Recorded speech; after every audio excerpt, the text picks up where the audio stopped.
Notre grand documentaire sur l'histoire du peuple juif remonte aux origines et à l'Exode. L'histoire du peuple juif commence il y a plus de 3000 ans. Dans le désert naît la foi en un Dieu unique qui ne tolère aucune divinité rivale. Bientôt, le monothéisme va transformer le monde.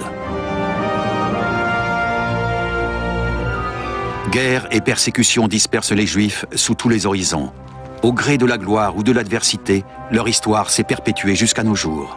Partout, leur influence est considérable. Ils sont penseurs de génie, scientifiques, artistes.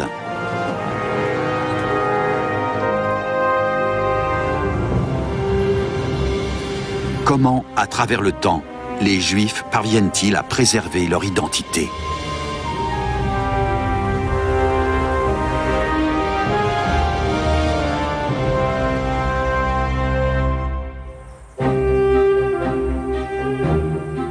Depuis des siècles, Jérusalem est une cité âprement disputée.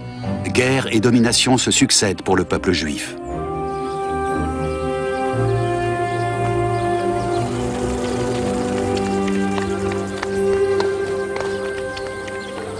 Après une longue captivité, les Juifs en exil à Babylone sont autorisés à regagner leur patrie. La communauté de Jérusalem attend avec impatience les derniers arrivants. Ils rentrent sous la conduite du prêtre et scribe Ezra. Ezra et son escorte sont porteurs d'or et de bijoux. Jérusalem doit renaître, redevenir le cœur de la foi juive, de la foi en un Dieu unique. Avec l'aide d'Ezra, les Juifs veulent reconstruire le temple, détruit par les Babyloniens.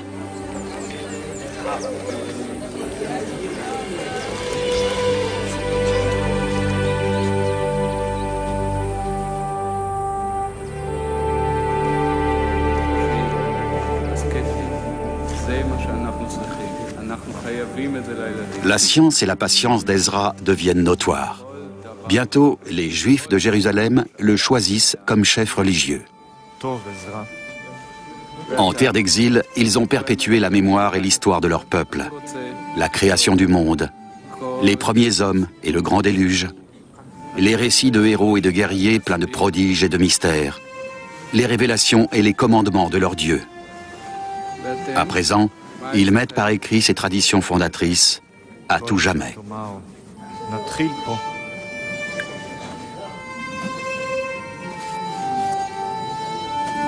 C'est ainsi que naît la Torah, le livre des enseignements et de la loi.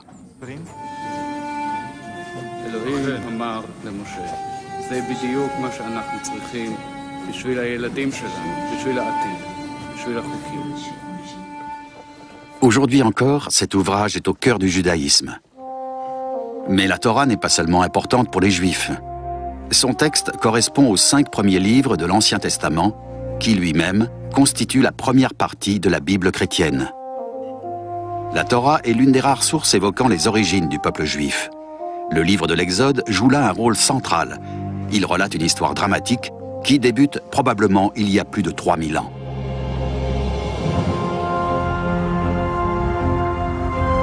C'est sous la forme d'un buisson ardent que Dieu serait apparu au berger Moïse pour lui confier une mission. J'ai vu l'humiliation de mon peuple qui est en Égypte. Maintenant va, je te délègue vers Pharaon. Et fais que mon peuple, les enfants d'Israël, sortent de l'Égypte.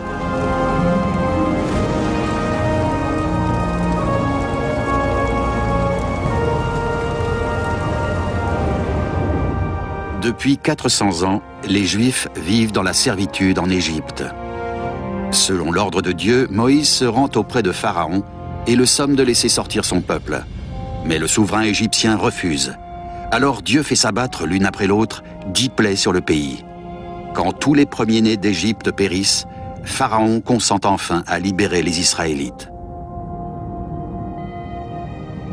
Mais il lance ses troupes à leur poursuite. Le livre de l'Exode raconte ce qu'il advient alors des Israélites. Avec l'aide de Dieu, ils parviennent à traverser la mer Rouge à pied sec. Les Égyptiens se noient dans les eaux qui se referment sur eux.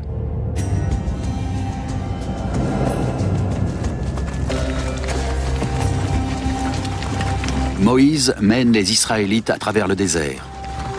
Ils avancent, aiguillonnés par l'espoir d'atteindre la terre promise par Dieu, cette terre où coule le lait et le miel.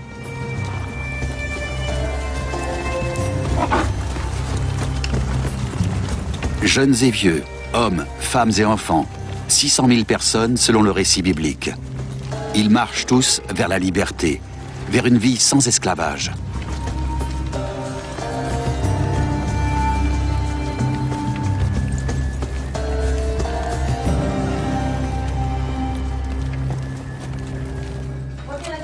Lors de la fête de Pessah, les Juifs du monde entier commémorent l'Exode, la sortie d'Égypte.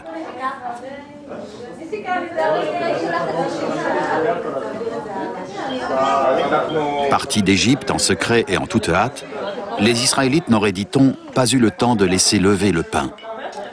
C'est pour cette raison qu'à Pessah, les Juifs mangent aujourd'hui encore des matzot, du pain azim. Durant la cérémonie du Seder, on mange des œufs durs, des herbes amères et d'autres aliments dont la teinte et la texture rappellent le mortier préparé par les esclaves juifs en Égypte et dont le goût évoque le souvenir de ces temps amers.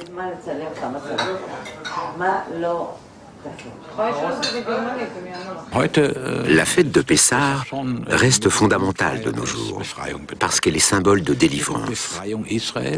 Elle marque à la fois la délivrance des Israélites et le début de l'histoire du peuple juif. Jusque-là, la Genèse raconte l'histoire d'individus, de patriarches, de familles, de clans. Mais avec l'Exode, Israël apparaît pour la première fois en tant que peuple, en tant qu'entité dans l'histoire. Et cette histoire commence par une délivrance. Cela veut aussi dire que Pessah symbolise la liberté fondamentale. Pas seulement la liberté du peuple d'Israël, mais celle de tout être humain.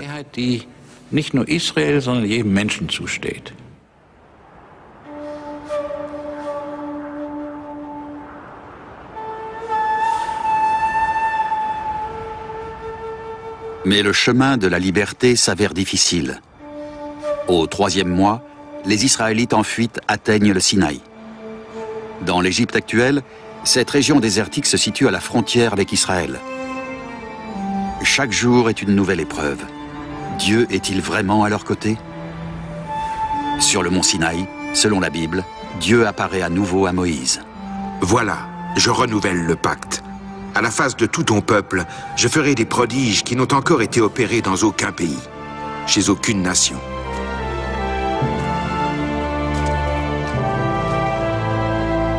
C'est sur les hauteurs du Djebel Moussa, le mont Moïse, qui culmine à près de 2300 mètres, que cette alliance aurait été conclue. Un lieu symbolique tant pour les Juifs que pour les chrétiens et les musulmans. Sur la montagne, Moïse reçoit de la main de Dieu 2 tables de la loi portant gravées dans la pierre les 10 commandements. Ils établissent le rapport des hommes à Dieu et constituent en même temps un fondement éthique de la civilisation. Le décalogue commence ainsi.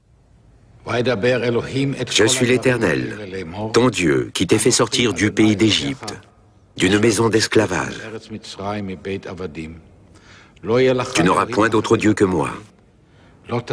Tu ne te feras point d'idole, ni d'image quelconque. Autant de commandements qui choquent alors par leur caractère novateur. Car en ces temps-là, toutes les cultures alentours vénèrent d'innombrables divinités, dont elles font des idoles. Seuls les Israélites doivent croire en un Dieu si grand qu'il n'y a pas de place pour d'autres dieux que lui et que rien ne saurait le représenter. Sans cesse, Moïse rappelle à son peuple les paroles de Dieu. Si vous rompez mon alliance, à mon tour, voici ce que je vous ferai. Je susciterai contre vous d'effrayants fléaux, la consomption et la fièvre, qui font languir les yeux et défaillir l'âme.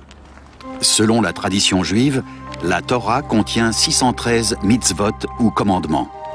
Préceptes ou interdictions, ils régissent tous les aspects de la vie, du lever au coucher, du berceau à la tombe. Ils sont bénédictions et malédictions à la fois. Il est du devoir de tout juif de les respecter. Ces commandements sont aussi source de force et d'assurance pour tous les juifs dispersés de par le monde. Un commandement essentiel exige la circoncision des garçons au 8e jour après la naissance. Comme par le passé, les Juifs pratiquent aujourd'hui encore l'ablation rituelle du prépuce. La circoncision est le signe physique de l'alliance avec Dieu. Cet acte majeur et hautement symbolique, qui marque l'appartenance au peuple juif, est célébré par une grande fête.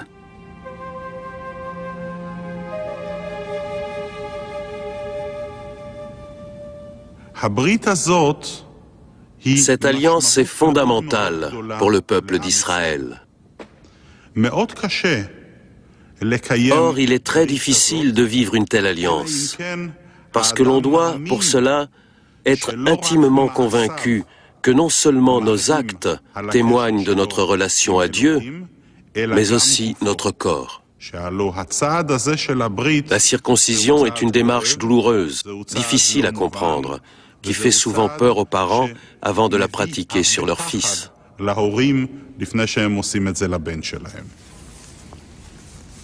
Les téphilines, ou phylactères, que l'on revêt généralement au début de la prière du matin, affirment elles aussi l'attachement à l'alliance conclue avec Dieu.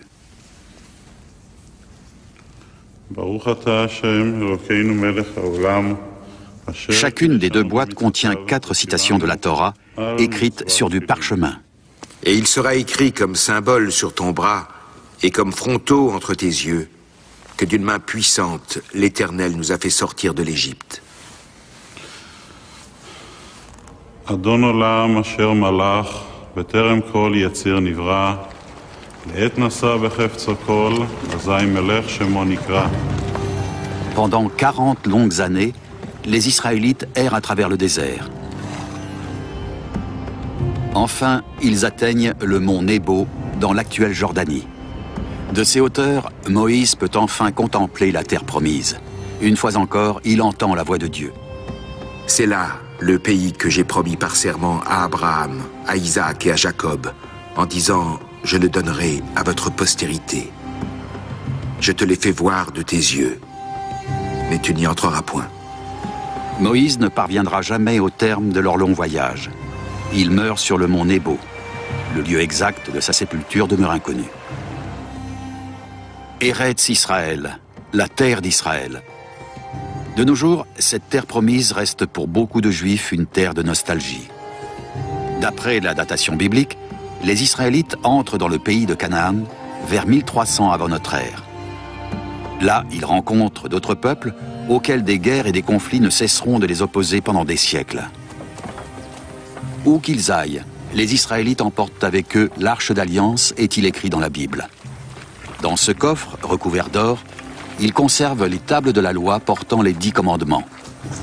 Pour les Israélites, comme pour leurs ennemis, le sanctuaire est le symbole de la constante présence de Dieu à leur côté.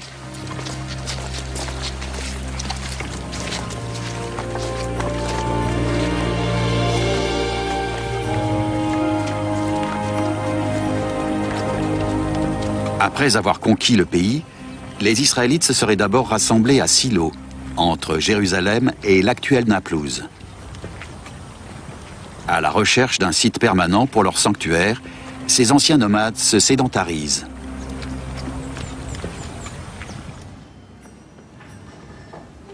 Mais l'Exode s'est-il vraiment passé comme la Bible le décrit?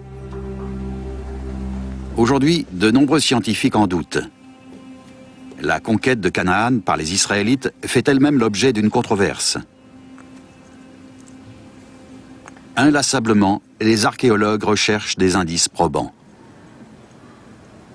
Israël Finkelstein, de l'Université de Tel Aviv, remet en question bien des épisodes bibliques. Au cours du siècle dernier, l'archéologie a permis d'établir que de nombreux lieux évoqués dans les textes bibliques en rapport avec la conquête de Canaan n'existaient pas encore, ou n'étaient pas encore habités. De plus, nous savons aujourd'hui que la chute du système égypto-cananéen a découlé d'un long processus. Il ne s'agit en aucun cas d'une conquête militaire menée par une troupe qui aurait marché sous la conduite d'un chef et aurait pris une ville après l'autre. La Torah n'est pas un traité historique. C'est un livre de foi dont les récits décrivent la naissance d'un peuple.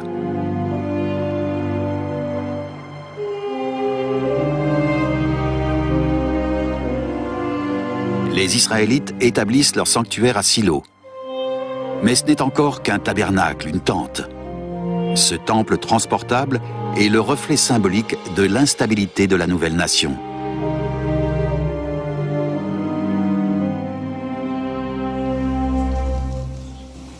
De nombreux siècles plus tard, le prêtre Ezra et d'autres érudits mettent par écrit l'histoire de leurs ancêtres. Ainsi, après l'Exode et la conquête de Canaan, les différentes tribus du peuple d'Israël se partagent le pays, sans véritable cohésion, et elles sont entourées de puissants ennemis. Les Israélites sont insatisfaits, explique la Bible. Mécontents d'être gouvernés par les juges, leurs chefs de tribu, ils élèvent la voix pour exiger un roi. Nous voulons être comme les autres peuples, nous aussi. Notre roi nous jugera et il marchera à notre tête, et il combattra avec nous.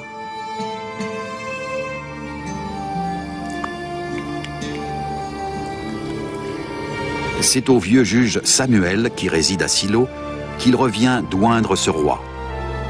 Le sage homme accepte cette mission, non sans mettre le peuple en garde contre d'éventuels abus de pouvoir. Mais ces réticences restent sans écho. C'est ainsi que Saül devient le premier roi d'Israël et que la société tribale cède la place à un État. Par cette onction, l'Éternel te consacre aujourd'hui prince de son héritage.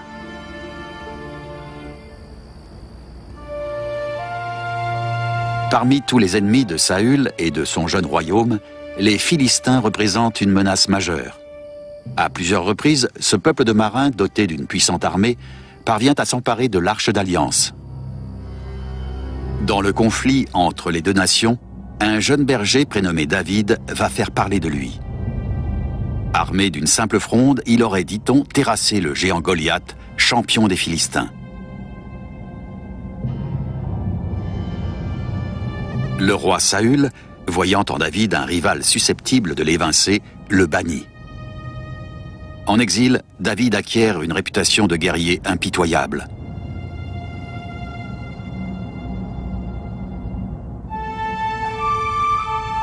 Le combat de David contre Goliath devient le symbole de la victoire du faible face au puissant. Quant à David, il incarne le héros par excellence.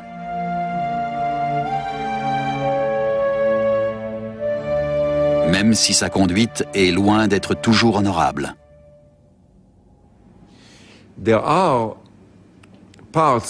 Dans certains textes bibliques, notamment dans le livre de Samuel, les descriptions qui sont faites de David sont, je crois, conformes à la vérité historique. Par exemple, le David fauteur de troubles, qui vit en marge avec sa bande, commet une extorsion par-ci, qui protège une ville par-là. Le David qui fuit Saül, qui sème le trouble. Tout ça sont sans doute des faits historiques. David et ses hommes sont dans leur campement quand un messager se présente.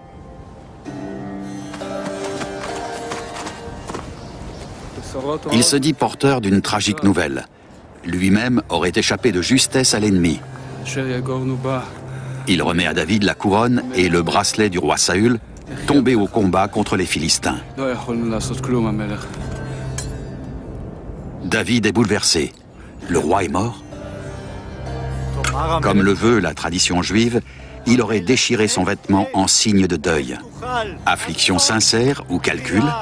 Peu après, David est couronné roi. David conquiert la ville de Jébus, alors aux mains des Jébuséens. Dès lors, elle portera le nom de Jérusalem. Il repousse les assauts des Philistins. Bientôt, d'après le récit biblique, le roi règne sur un vaste royaume. La ville de Jérusalem devient la nouvelle capitale du royaume. David y installe le Saint des Saints des Israélites, l'Arche d'Alliance contenant les tables de la loi. La partie la plus ancienne de Jérusalem porte aujourd'hui encore son nom, Ir David, la cité de David. C'est l'archéologue Ronnie Reich qui dirige les fouilles menées sur ce site. Les vestiges datant de l'époque légendaire du roi David et de son fils Salomon sont extrêmement rares. D'où le caractère exceptionnel de cette grande structure en terrasse. Mais quand les archéologues l'ont mise au jour en 1970, elle n'a pas suscité grand intérêt. Cette découverte a vraiment pris de l'importance quand les érudits ont commencé à s'interroger sur les règnes de David et de Salomon, c'est-à-dire sur le Xe siècle avant Jésus-Christ. Nous n'avons pas beaucoup de vestiges de cette époque à Jérusalem. D'après certaines interprétations, cette grande structure en terrasse serait le seul élément architectural susceptible de remonter à cette époque. Qui plus est, ces marches de pierre appartenaient à un imposant édifice, pas à une simple maison. Longtemps, ces ruines resteront les uniques vestiges. Mais en 1993, des archéologues font une découverte sensationnelle. À Tel Dan, ils mettent au jour une stèle. Sur cette pierre, il est fait mention en hébreu de la maison de David. En dehors de la Bible, c'est l'unique preuve de l'existence de sa dynastie. Pour couronner son règne, David veut, selon le récit biblique, édifier un temple à l'Éternel. Mais Dieu refuse. Ce n'est pas à toi d'élever une maison à mon honneur, car tu as fait couler beaucoup de sang devant moi sur la terre. C'est donc Salomon, le fils de David, qui bâtit le premier temple sur une colline à proximité de la cité de David. Désormais, la ville n'est pas seulement le siège de la royauté, elle est aussi le centre de la foi juive. D'après les descriptions de la Bible, ce temple possédait un sanctuaire intérieur auquel seuls les grands prêtres avaient accès. Alors les prêtres installèrent l'arche d'alliance de l'Éternel à la place qui lui était assignée, dans le débir du temple, au sein des saints, sous les ailes des chérubins. Mais la ville et le temple étaient-ils vraiment aussi vastes qu'on les décrit? Au Xe siècle avant Jésus-Christ, Jérusalem était une très petite ville, peut-être même un village, sans fortifications, sans bâtiments monumentaux. Le temple lui-même devait être sans doute de taille modeste. C'était, disons, le lieu saint de la dynastie, son lieu de culte. Il y avait peut-être aussi un petit palais. Ce n'est qu'à la fin du 8e siècle avant Jésus-Christ que Jérusalem prend de l'ampleur et devient une grande ville, une ville influente, quand le royaume de Juda est intégré au système économique assyrien. Seule la Bible atteste de l'existence du temple de Salomon. Mais une vaste campagne de fouilles est impossible, tant pour des raisons religieuses que politiques. Car sur son site présumé se dressent aujourd'hui des édifices musulmans, le dôme du Rocher et la mosquée Al-Aqsa. À la mort de Salomon, son royaume est divisé en deux. Israël au nord et Juda au sud. Pendant plus de 2 siècles, les deux nouveaux royaumes existent côte à côte en rivaux, au risque d'être submergés par un puissant ennemi.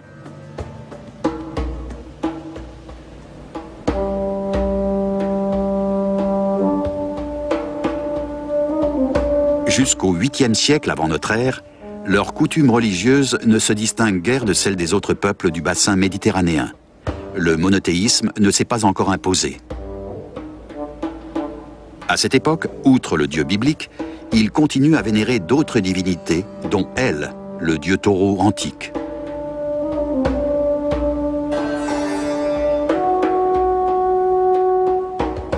Parfois, Dieu a même une épouse, la déesse sémitique Ashéra.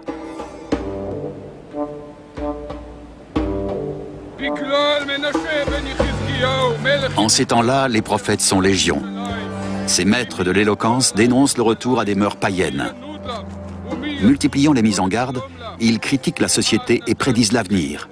Avec hardiesse, ils se font porteurs de la parole divine. Le prophète Jérémie, lui aussi, exige le retour à la piété et la pénitence. Faute de quoi, Dieu leur infligera un terrible châtiment et Jérusalem sombrera. Qui donc aura pitié de toi, ô Jérusalem? Et qui te plaindra? Tu m'as abandonné, dit l'Éternel. Tu t'es retiré en arrière.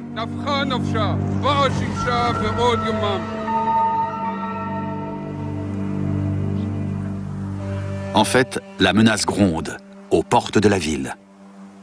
À l'intérieur de son enceinte, Jérusalem ne possède aucun puits. L'abondante source du Guiron est située hors de la ville. Au 8e siècle avant notre ère, Ézéchias, le roi de Juda, envisage la construction d'un ouvrage exceptionnel, un tunnel pour acheminer l'eau.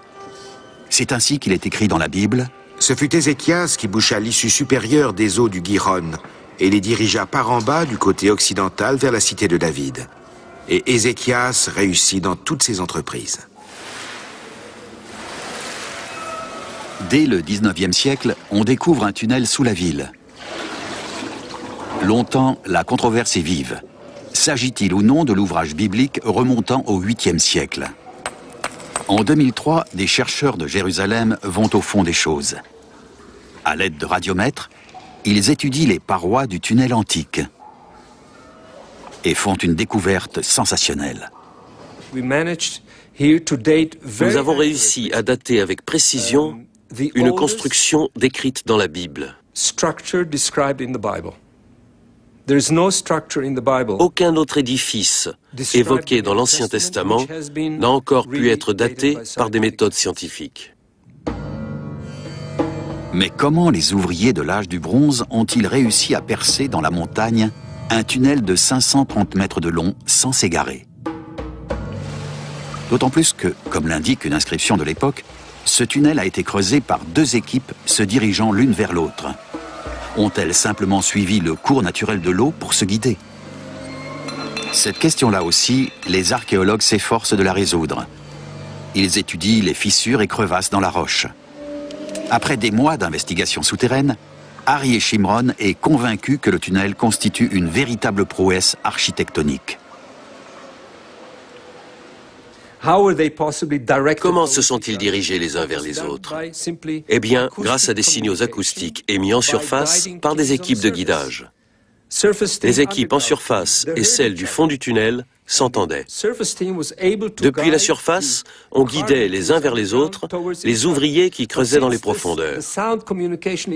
Mais comme la communication acoustique n'était pas très précise, le tunnel décrit des zigzags.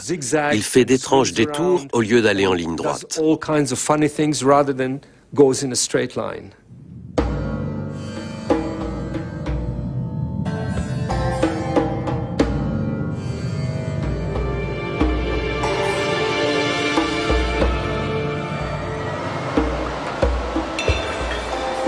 Un nouveau système d'alimentation en eau peut certes prolonger un siège, mais pas empêcher une guerre.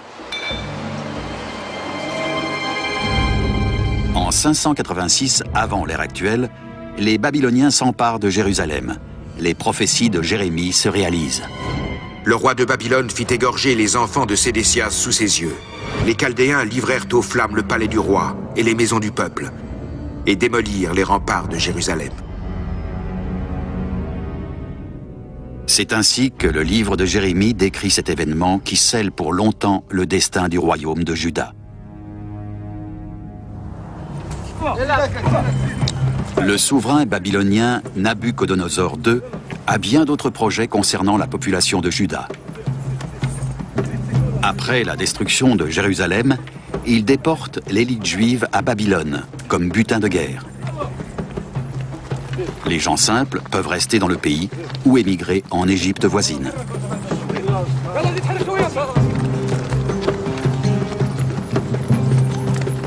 Les Judéens ont perdu leur centre religieux et leur pays.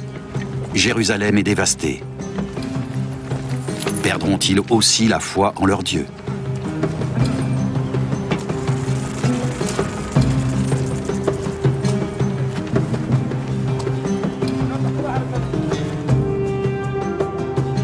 Le royaume de Juda est annexé à l'empire babylonien, qui s'étend de la Méditerranée jusqu'en Perse. Au centre de ce gigantesque empire se dresse la légendaire Babylone.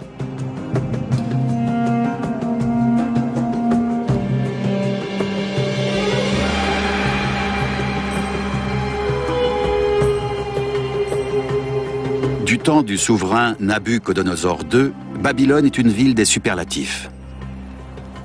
Les récits de l'époque vantent sa splendeur. Les maisons ont d'épais murs de briques. La tour de Babel est légendaire. Et les jardins suspendus de Sémiramis comptent parmi les 7 merveilles du monde antique. L'historien grec Hérodote écrit vers 500 avant Jésus-Christ: La Syrie compte plusieurs grandes villes, mais Babylone est la plus célèbre et la plus forte que nous connaissons. Au début du XXe siècle, l'archéologue allemand Robert Koldewey met au jour cette ville qui avait sombré dans l'oubli.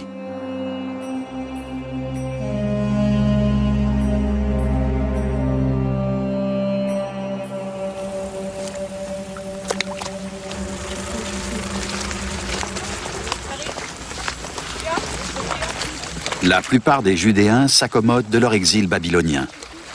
Les femmes et les enfants sont autorisés à se déplacer librement. Et certains hommes occupent même de hautes fonctions à la cour.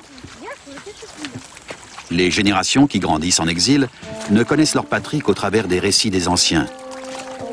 Et ces souvenirs résonnent comme une promesse. Sur les rives des fleuves de Babylone, là nous nous assîmes, et nous pleurâmes au souvenir de Sion.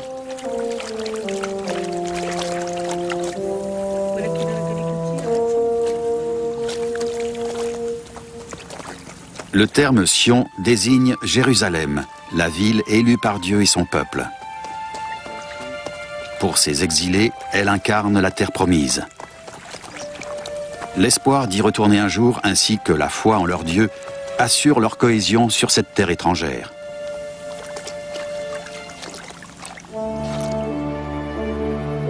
En 539 avant Jésus-Christ, Cyrus, le roi de Perse, conquiert la Babylonie et autorise les Judéens à regagner leur patrie. Certains restent et fondent la communauté juive babylonienne, qui existera pendant plus de 2000 ans. Cyrus s'assure ainsi une place importante dans l'histoire juive. Est-ce là un calcul politique ou simplement de la clémence envers les peuples conquis? Sur le fameux cylindre de Cyrus, aujourd'hui conservé au British Museum de Londres, le souverain relate ces hauts faits. Je suis Cyrus, roi du monde, roi des 4 points cardinaux. Je restaurai et confortai partout les divinités dont les cultes avaient été abandonnés. Je rassemblai tous les habitants et relevai leurs maisons. Ce cylindre ne doit pas être un exemplaire unique. Du temps de Cyrus, on a dû rédiger, selon moi, de nombreuses proclamations qui détaillaient ce qui allait se passer. En fait, les auteurs de l'Ancien Testament ont repris, dans certains cas, la terminologie du texte babylonien d'origine. En l'interprétant, ils ont supposé que Cyrus était expressément envoyé par le Dieu des Juifs pour délivrer les Juifs de leur fâcheuse situation. Mais le peuple juif n'est absolument pas mentionné dans ce texte. Aujourd'hui, nous savons que la renommée du cylindre repose sur le fait que les auteurs juifs ont interprété de leur point de vue quelque chose que Cyrus a dit de son point de vue à lui.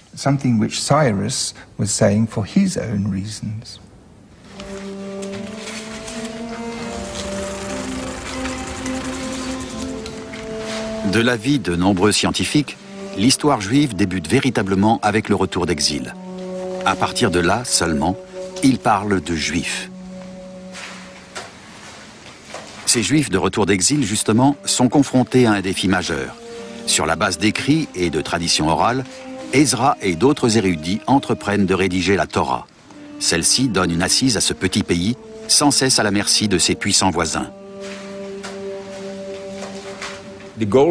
Les gens qui vivent à Jérusalem sous les derniers rois, avant la destruction du Temple, ont en fait les mêmes objectifs que la communauté du Temple, dépourvue de royaume à son retour d'exil. Ce qu'ils veulent, c'est définir un cadre, donner une identité à la nation. Pour cela, ils opèrent sur 2 axes. Premièrement, ils se servent de la loi, qui est un aspect très important, notamment avec le livre du Deutéronome. Deuxièmement, ils se servent de l'histoire, qui explique comment tout a commencé, ce qui est arrivé, ce qui s'est mal passé, comment y remédier, et ce qu'il faut faire pour connaître un avenir meilleur. L'aspect historique est également très important pour établir un cadre, pour définir l'identité ethnique. Le sanctuaire du livre au musée d'Israël à Jérusalem. C'est ici que sont conservés les plus anciens textes bibliques jamais découverts. Ce sont des copies de copies. Ces parchemins, connus sous le nom de manuscrits de la mer Morte, ont été découverts à Qumran et ont été rédigés vers 240 avant Jésus-Christ.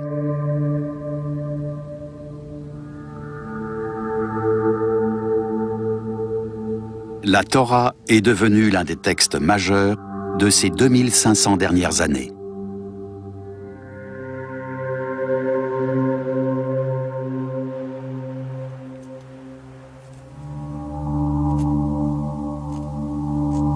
Pour les Juifs croyants, la Torah est l'expression de la révélation divine. Tout rouleau de Torah doit être manié avec la plus extrême précaution. Il doit impérativement être rédigé à la main. Le sofer, ou scribe, s'entraîne de longues années selon un processus fastidieux. Chacune des lettres, et il y en a plus de 300 000, doit être formée avec soin. La Torah étant considérée comme vivante, elle ne peut être fabriquée qu'à partir de matériaux naturels.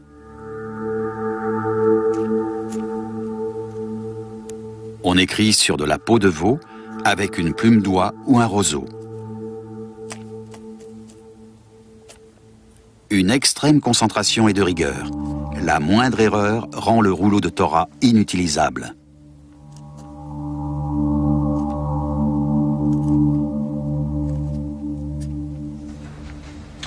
En vertu de leur sainteté, les rouleaux de Torah sont conservés, comme ici à Augsbourg, dans une armoire spéciale. L'arche, au sein de la synagogue.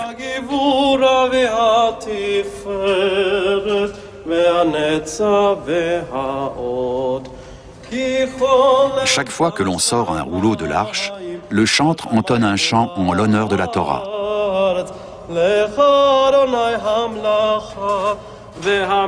Pour la protéger et la décorer, la Torah est revêtue d'un manteau de velours brodé et surmonté d'une couronne d'or ou d'argent. La lecture est la seule occasion où l'on retire le manteau.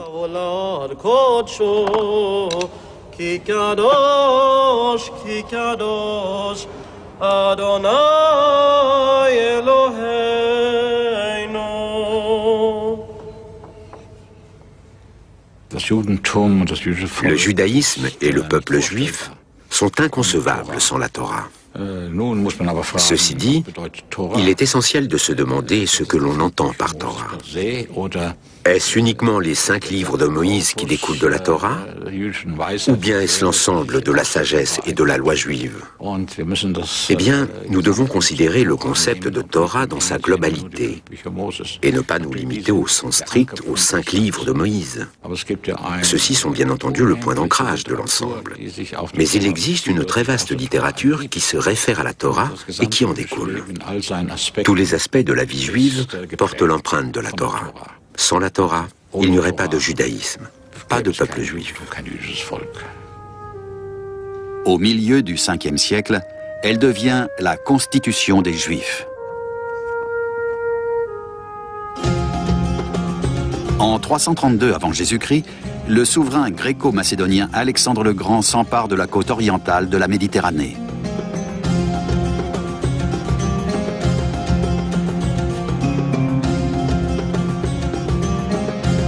Bientôt, la Judée fait elle aussi partie de son immense empire. Même si cet empire s'effondre peu après la mort d'Alexandre, l'ensemble de la région va subir l'influence de la civilisation hellénistique pendant les siècles suivants.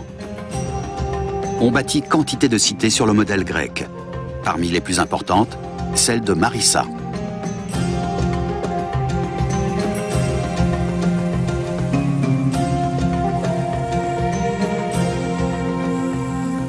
De nos jours, dans cette contrée aride d'Israël, rien n'évoque la grandeur passée de cette cité. Toute la montagne est sillonnée par un réseau de grottes et de citernes creusées à l'époque par les habitants de Marissa.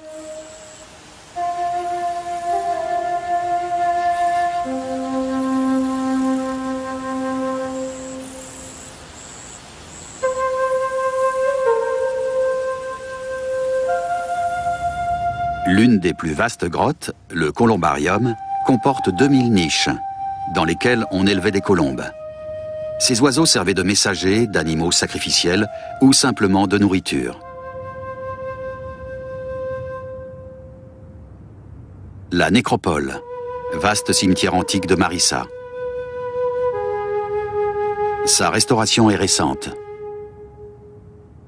La culture des Grecs, leur penchant pour la beauté et les joies de ce monde, s'insinue dans le quotidien de la population juive.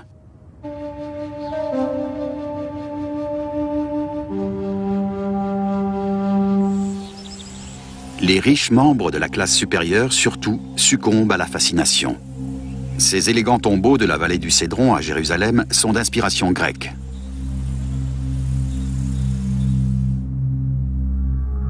Le culte du corps prôné par les étrangers et leur influence alarme les Juifs orthodoxes, comme en témoigne notamment le premier livre des Maccabées. Ils construisirent un gymnase à Jérusalem selon les usages païens. Ils firent dissimuler les marques de leur circoncision.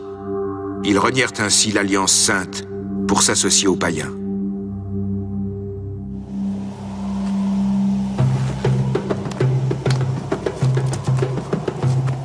Juda appartient à une vieille famille de prêtres juifs. Dès son enfance, on lui inculque le mépris de la culture grecque. Le polythéisme des occupants grecs n'est autre que de l'idolâtrie et donc un grave péché. Cela provoque la colère du prêtre Mattathias, le père de Juda. Il s'indigne surtout contre les Juifs qui s'accommodent de la domination grecque, qui s'hellénisent. À de nombreuses reprises, il a demandé à son fils de se tenir à l'écart des païens.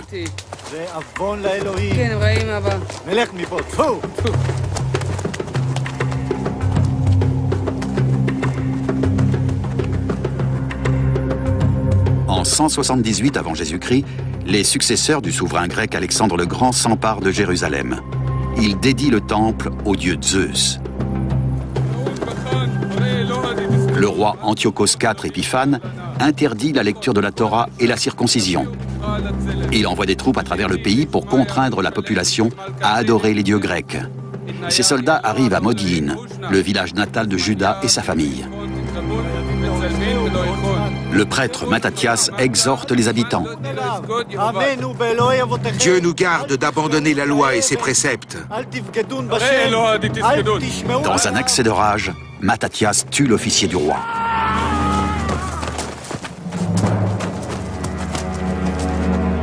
La famille s'enfuit dans les montagnes.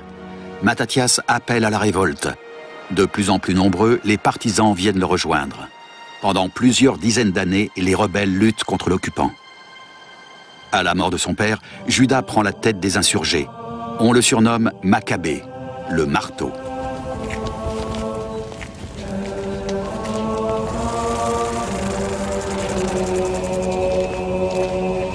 Sa plus grande victoire, Juda Maccabée parvient à reconquérir le mont du Temple à Jérusalem et chasse les Juifs hellénisés.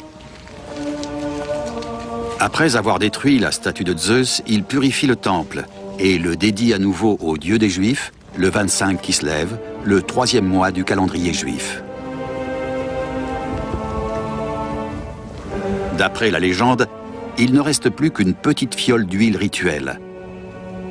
Mais comme par miracle, les lumières de la Ménorah, le chandelier à 7 branches du temple, brillent pendant 8 jours.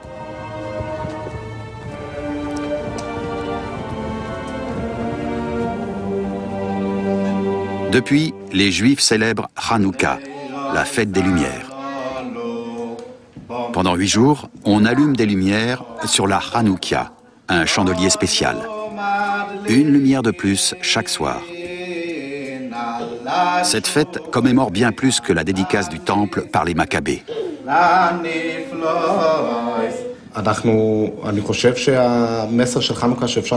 Le message fondamental du miracle de Hanouka, c'est l'évolution, le progrès. À l'image du nombre de lumières qui évolue chaque soir pour parvenir jusqu'à 8, tout juif et tout homme doit évoluer, progresser jour après jour, et ne jamais se contenter de ce qu'il a déjà atteint.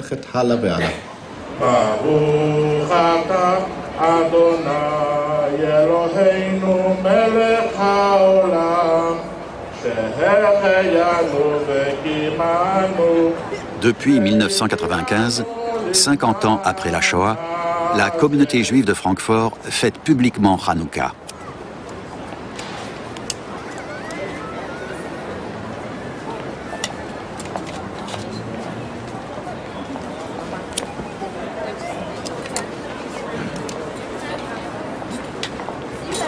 Chaque année, au mois de décembre, juifs orthodoxes et juifs libéraux se retrouvent ainsi devant l'ancien opéra. Cette fête est un véritable trait d'union entre eux, et elle les lie aussi à leurs ancêtres. Dans le 2e livre des Maccabées, il est écrit Et ils enjoignirent par une déclaration et une ordonnance générale à toute la nation des Juifs de célébrer tous les ans ces jours de fête.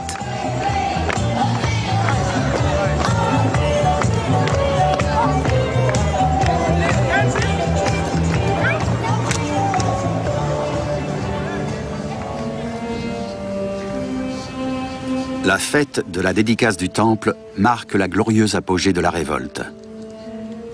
La rébellion héroïque des Maccabées est aujourd'hui encore au cœur de nombreux récits. À la mort de Judas, ses frères poursuivent le combat. Pendant 2 siècles, leurs descendants règnent sur un État indépendant.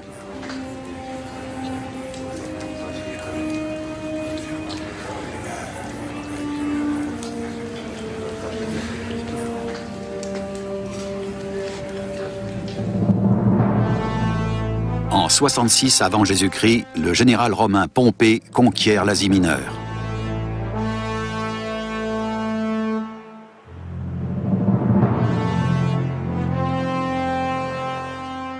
La Judée est annexée à la province romaine de Syrie. Elle passe sous l'autorité de la nouvelle grande puissance, Rome.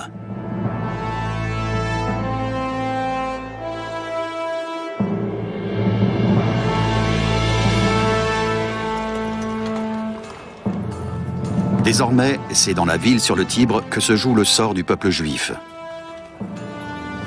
Un homme accède alors à la scène politique. Il va inspirer la crainte par son manque de scrupules, mais n'en sera pas moins méprisé par le peuple juif. Cet homme, c'est Hérode Ier le Grand.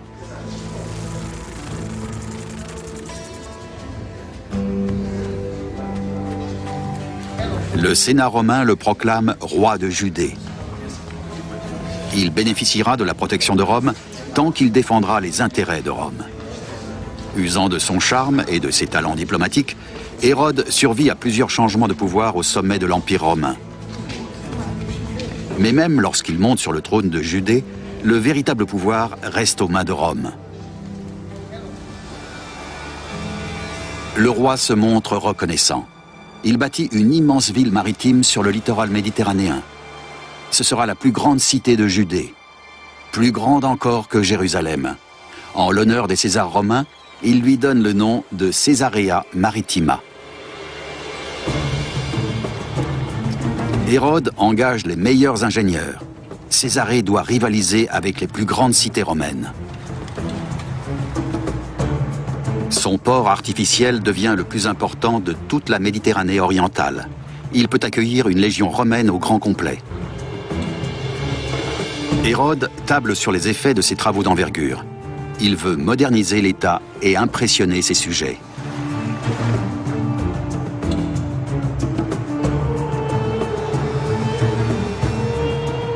Des navires commerciaux du monde entier jettent l'ancre à Césarée.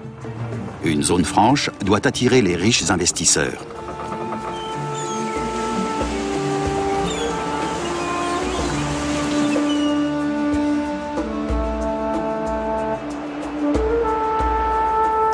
Césarée devient la vitrine de toute la région. Elle possède des villas luxueuses, un forum, un théâtre, des thermes et plusieurs temples. Sans oublier un cirque où se déroulent, entre autres, des courses de chars. Régulièrement, l'État organise d'importants événements sportifs, des spectacles de masse. Hérode connaissait la puissance de l'architecture romaine. Il avait pu constater de ses propres yeux sa force et son rayonnement. Le temple, le théâtre, le cirque. Il a donc voulu les imposer dans son propre royaume parce que c'était pour lui le summum de la culture. Ce ne devait pas être un très grand intellectuel.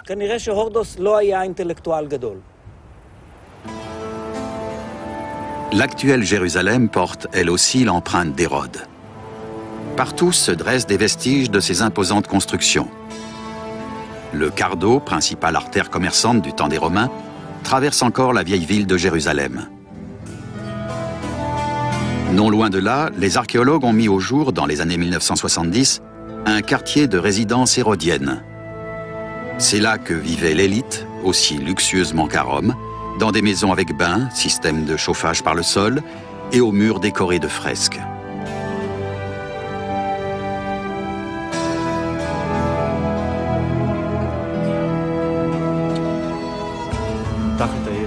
Mais le peuple, dans sa majorité, reste méfiant. Il voit en Hérode un ambitieux parvenu et un vassal des Romains.